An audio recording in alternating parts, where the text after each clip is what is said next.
أعوذ بالله من الشيطان الرجيم. بسم الله الرحمن الرحيم. الحمد لله رب العالمين، نحمده ونستعينه ونعوذ بالله من شرور أنفسنا ومن سيئات أعمالنا، من يهده الله فلا مضل له ومن يضلل فلا هادي له. اللهم صل على سيدنا محمد وعلى آله وصحبه أجمعين. أما بعد، السلام عليكم ورحمة الله تعالى وبركاته.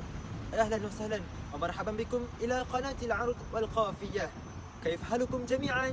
أتمنى أن تكونوا على ما يرام. اسمي أحمد عرفان عريف بن محمد أزام، أدرس في مدرسة سلطان زين العابدين الثانوية الدينية العليا بكوالا ترنجانو. رقم بطاقة الشخصية 040806 110505. ورقم الجلوس TQ 111 S064. واسم مشرفتي الأستاذة حميدة بنت محمد عيسى. إن شاء الله اليوم سأقدم لكم شرحا وافيا عن الموضوع الزحافات والعلل التي تدخل على بحر الرمال. أتمنى أن أوفيه حقه، كما أتمنى أن يكون الموضوع قد شمل كل الجوانب المهمة والخاصة، ولا يتم التقصير في أي معلومات. وقبل كل شيء أريد أن أشرح لكم تعريف علم العروض. وما هو علم العروض؟ أن العروض هو علم يعرف به صحيح أوزان الشعر العربي من فاسدها وما يدخلها من زحف أو علة. فموضوعه هو الشعر العربي، مواضعه هو الخليل بن أحمد الفراهيدي الأزدي البصري. ولد في سنة 100 وتوفي سنة 175 هجرية. أيها المشاهدون الكرام، اليوم سأبين لكم بحرا من البحور الشعرية ألا وهو بحر الرمال. وقبل ذلك، هل تعلمون لماذا سمي البحر بالرمال؟ سمي بالرمال لتشبيهه برمل الحصير للضم بعضه إلى بعض. من المعلوم أن لكل بحر له تفعيلته الخاصة، ويتكون الرمل من تفعيلة واحدة وهي فاعلات. إن التفعيلة في الرمل يبنى من المقاطع الصوتية المختلفة، وهي سببان خفيفان وبينهما متد مجموع. تتكرر في البيت 6 مرات، فيكون في كل شطر منه 3 تفعيلات على النحو الآتي: فاعلات فاعلات فاعلات في الصدر، فاعلات فاعلات فاعلات في العجز. قبل أن أشرح بالتفصيل عن بحر الرمال، فهيا ننظر أولا إلى الزحافات والعلل التي تدخل على بحر الرمال. هل تعرفون ما هو الزحاف؟ الزحاف هو تغيير مختص بسواد الأسباب يدخل العروض والضرب والحشو. وأن هناك توجد 3 زحافات التي تدخل على بحر الرمال، مما يؤدي إلى حدوث التغييرات في تفعيلة فاعلات. وهذه الزحافات ال3 هي الخبن والكف والشكل. أولا الخبن، وهو حذف السين الساكن من تفعيلة فاعلات فتصبح بعد دخوله فاعلات. ثانيا الكف، وهو حذف السابع ساكن من تفعيلة فاعلات فتصبح بعد دخوله فاعلات. ثالثا الشكل، وهو اجتماع الخبن والكف، فيحذف الحرفان الثاني والسابع الساكنان من تفعيلة فاعلات فتصير بعد دخوله فاعلات. هناك أيضا العلل التي تدخل على بحر الرمال. فما هي العلة؟ العلة هي تغيير يدخل الأسباب والأوتاد من العروض أو الضرب.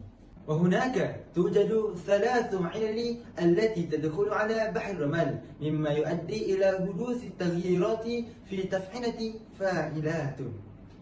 وهذه العلل ال3 هي الحذف والقصر والتسبيغ. أولا الحذف، هو حذف سبب الخفيف من آخر تفعيلة فاعلات فتصير بعد دخوله فاعلات. ثانيا القصر، وهو حذف ساكن السبب الخفيف من آخر تفعيلة فاعلات وإسكان متحركة فتصير بعده فاعلان. وأخيرا التسبيغ، وهو زيادة حرف ساكن على فاعلات فتصبح فاعلاتان. والآن هيا نواصل مناقشتنا في استعمال بحر الرمل. يستعمل تاما ومجزوءا. وزن بحر الرمل التام فاعلات فاعلات فاعلات فاعلات فاعلات فاعلات. ووزن بحر الرمل المجزوء فاعلات فاعلات فاعلات فاعلات. لبحر الرمل التام عروض واحدة ولها 3 أضراب. أولا عروضه محذوفة فاعل وضربها صحيح فاعلات. ثانيا عروضه محذوفة فاعل وضربها محذوف فاعل. ثالثا عروضه محذوفة فاعل وضربها مقصور تصير فاعلات فاعلان. ولا يتم البحث لهذا البحر إلا بإتيان الأمثلة المتصلة بها. أولا مثل الشعر للرمل التام عروضه محذوفة وضربها محذوف. قالت الخان ساء لما جئتها شاب رأسي بعد هذا واشتهب. الشاعر لهذا الشعر هو أحمد بن محمد بن عبد ربه، ولد سنة 860 ميلادية ولقب بابن عبد ربه. والآن هيا نبدأ بكتابة العروضية. انظروا إلى الشطر الأول. قالت الخان تفعيلتها فاعلات وهي سالمة. ساء لما تفعيلتها فاعلات وهي سالمة. والعروض في هذا الشعر جئتها تفعيلتها فاعل وهي محذوفة. ثم انظروا إلى الشطر الثاني. شاب رأسي تفعيلتها فاعلات وهي سالمة. بعد هذا تفعيلتها فاعلات وهي سالمة. والضرب في هذا الشعر واشتهب تفعيلتها فاعل وهو محذوف. وبعد ذلك هيا ننظر للرمل التام عروضه محذوفة وضربها مقصور. هل لمهزو من كئيب قبلة منك يشفي بردها رغلي. الشاعر لهذا الشعر هو أحمد بن محمد بن عبد ربه. والآن هيا نبدأ بكتابة العروضية. انظروا إلى الشطر الأول. هل لمهزو تفعيلتها فاعلات وهي سالمة. من كئيب تفعيلتها فاعلات وهي سالمة. والعروض في هذا الشعر قبلة تفعيلتها فاعل وهي محذوفة. ثم انظروا إلى الشطر الثاني. منك يشفي تفعيلتها فاعلات وهي سالمة. بردها هار تفعيلتها فاعلات وهي سالمة. والضرب في هذا الشعر رغليل تفعيلتها فاعلان وهو مقصور. ولبحر الرمل المجزوء عروض واحدة ولها 3 أضراب. أولا عروضه صحيحة فاعلات وضربها صحيح فاعلات. ثانيا عروضه صحيحة فاعلات وضربها مسبب فاعلاتان. ثالثا عروضه صحيحة فاعلات وضربها محذوف فاعل. والآن هيا ننظر للرمل المجزوء عروضه صحيحة وضربها مسبب. لان حتى لو مشى الزار رو عليه كاد يدمي. الشاعر لهذا الشعر هو أحمد بن محمد بن عبد ربه. والآن هيا نبدأ بكتابة العروضية. انظروا إلى الشطر الأول. لان حتى تفعيلتها فاعلات وهي سالمة.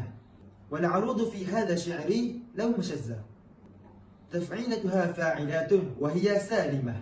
ثم انظروا إلى الشطر الثاني. رو عليه تفعيلتها فاعلات وهي مخبونة بدخول الخبر على تفعيلة فاعلات في الحشف فتصير بعده فاعلات أي حذف الثاني الساكن والخبر من الزحاف المفرد. والضرب في هذا الشعر كاد يدمي تفعيلتها فاعلاتان وهو مسبب. أيها المشاهدون الكرام، والآن هيا نسمع الشعر الذي أؤلفه من عند نفسي. كل رزق تجتنيه أثني ربا شاكرا. إن هذا الشعر عن فضل الشكر للرب. هيا نبدأ بكتابة العروضية. انظروا إلى الشطر الأول. كل رزق تفعيلتها فاعلات وهي سالمة. والعروض في هذا الشعر تجتنيه تفعيلتها فاعلات وهي صحيحة. انظروا إلى الشطر الثاني. أثني ربا تفعيلتها فاعلات وهي سالمة. والضرب في هذا الشعر شاكرا تفعيلتها فاعل وهو محذوف. وأخير الكلام، إذا أتمنى أن ينال إعجاب الجميع في هذا الموضوع فقد وفقني الله في عرض بحث جامد لكل المعلومات الخاصة بهذا الموضوع. فإن هذا الموضوع هو من الموضوعات الهامة في حياتنا، فهو من المواضع التي يجب على كل منا أن يعبر عنه بطريقة خاصة. والسلام عليكم ورحمة الله تعالى وبركاته.